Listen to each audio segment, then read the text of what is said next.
जीवन में हम जो कुछ भी इकट्ठा करके रखते हैं, संजो कर रखते हैं, वो धीरे धीरे कम होने लगता है, खत्म होने लगता है। लेकिन परमेश्वर के सामने आपके लिए एक भरपूरी का अनुभव है। परमेश्वर के सामने आपके लिए एक संतृप्ति का अनुभव है जो परमेश्वर ने आपके लिए तैयार किया है। पिछले दिनों हम एलिया भविष्यवक्ता के जीवन की उस घटना को याद कर रहे थे जो पहले राजा की पुस्तक उसकी 7वीं अध्याय में लिखी गई है कि किस प्रकार परमेश्वर उस अकाल और सूखे की अवस्था में भी एलिया भविष्यवक्ता के लिए एक अद्भुत प्रबंध करते हैं और किस प्रकार उनके लिए एक विश्राम तैयार किया जाता है। उसी घटना में जब हम आगे बढ़ते हैं तो हम देखते हैं परमेश्वर एलिया भविष्यवक्ता से कहते हैं कि तुम्हें अब यहां से चलकर सरेफात नामक एक दूसरी जगह पर जाना है।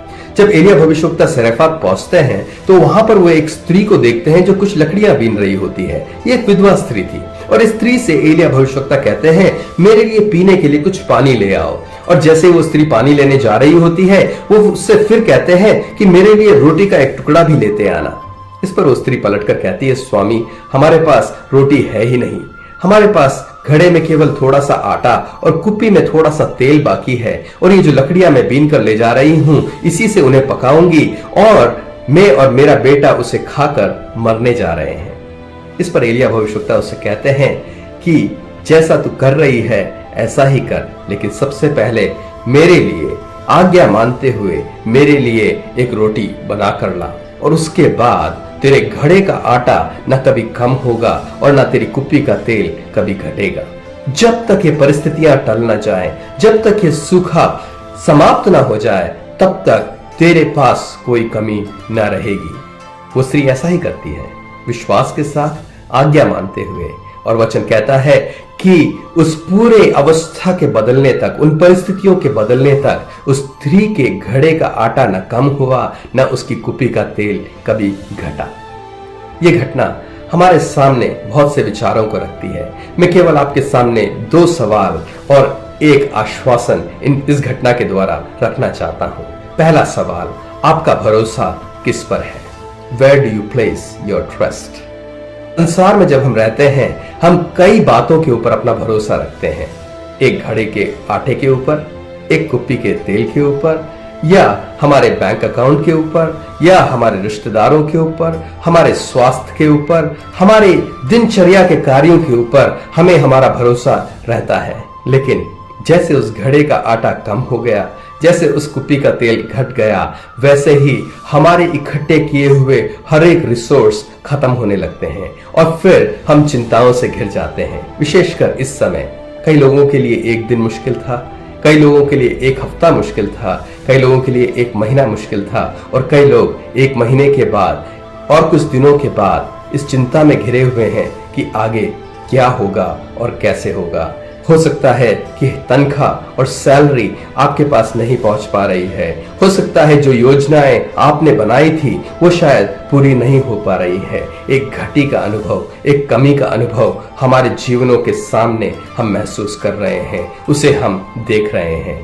इसके साथ ही जीवन में और भी कई चीजें हैं जो घटने लगती हैं। हमारा हौसला, हमारा विश्वास, हमारी दृढ़ता, कई बार हम हिम्मत हारने लगते हैं, हम निराश होने लगते हैं। जीवन की जो शक्ति है, जो सामर्थ्य है, जिस विश्वास के साथ, जिस आत्मविश्वास के साथ हम चल रहे थे, कई बार वो भी कम होने लगता है, घटने लगता है।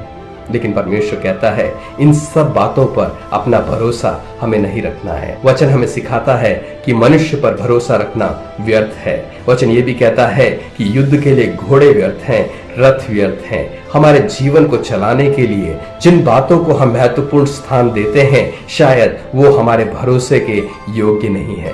सबसे योग्य केवल परमेश्वर है। आपकी जो भी परिस्थिति क्यों ना हो, इस परिस्थिति में विश्वास कीजिए कि परमेश्वर आपके लिए अद्भुत कार्य करेगा, परमेश्वर आपके लिए प्रबंध करेगा। अपना भरोसा किसी और चीज पर ना रखिए क्योंकि ये सब चीजें कम होने वाली और घटने वाली हैं। केवल परमेश्वर है जो आपको इन परिस्थितियों से अद्भुत रीति से चला सकता है।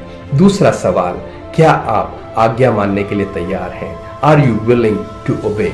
हमें आज्ञा मानना है। अगर हम परमेश्वर के कार्यों को अपने जीवन में होता देखना चाहते हैं तो हमें परमेश्वर की आज्ञाओं को मानना बहुत जरूरी है। इस घटना में हम देखते हैं कि स्त्री ने जैसा उससे कहा गया वैसे उसने उस कार्य को पूरा किया। न केवल स्त्री लेकिन एलिया भविष्यवक्ता खुद उस नाले को जो अब सूखने लगा था, जो अब कम होने लगा था क्योंकि बारिश नहीं हो रही थी, उस नदी को छोड़ करके वो एक दूसरी जगह पर जा रहे हैं क्योंकि परमेश्वर ने उनसे ये कहा है। और आज्ञा मानने के पीछे परमेश्वर की एक बड़ी आशीष को हम देख पाते हैं। इस समय यहां तक कि घटी के समय, यहां तक कि कमी के समय, यहां तक कि जब आपको लग रहा है कि मेरा सब कुछ खत्म हो रहा है, उस समय भी अगर आप परमेश्वर के प्रति आज्ञाकारी हैं और परमेश्वर जो आपसे करने के लिए कहता है अगर आप उसे करने के लिए तैयार हैं तो नए द्वारों को खुलता हुआ, नए रास्तों को खुलता हुआ आप देख पाएंगे। परमेश्वर के प्रति विश्वास योग्य बने रहे। केवल अपनी चीजों को और अपनी बातों को